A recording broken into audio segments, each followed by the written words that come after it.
माझं स्वतःचं गणित असं असतं की पराभवाने खचून जायचं नसतं, पुन्हा त्याच्यामध्ये आपलं आपलं काम करत राहायचं असतं.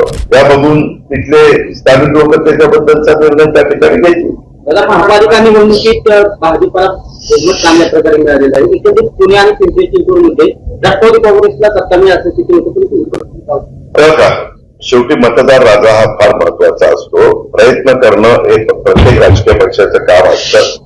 ज्यांनी त्यांनी प्रयत्न केले, परंतु भाजपला अतिशय चांगलं यश मिळालं. त्याबद्दल भाजपचं मनापासून अभिनंदन, मनापासून कौतुक. राज्याचे मुख्यमंत्री देवेंद्र फडणवीस यांच्या नेतृत्वाखाली या सगळ्या निवडणुका भाजपने लढलेल्या होत्या आणि त्याला खूप चांगला प्रतिसाद मिळाला. आता इतरांचा त्याच्यामध्ये पराभव झाला. आता पराभव झाला, माझं स्वतःचं गणित असं असतं की पराभवाने खचून जायचं नसतं, पुन्हा त्याच्यामध्ये आपलं आपलं काम करत राहायचं असतं. अरे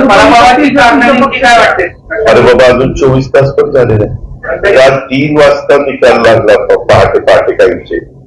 त्याच्यामध्ये सगळे बसतील, आम्ही त्याच्याबद्दलची माहिती घेऊ, काय झालं, कसं झालं. एवढंच वातावरण मीडिया पण म्हणत होता की चांगलं वातावरण आहे. आमचे अंदाज चुकले तसे मीडियाचे पण अंदाज चुकले. पण ठीक आहे ना, मतदार राजा हा महत्वाचा आहे. माझ्या दृष्टीने आत्ताचं कृषी प्रदर्शन हे खूप महत्वाचं आहे आपल्या शेतकऱ्यांच्या दृष्टीनं.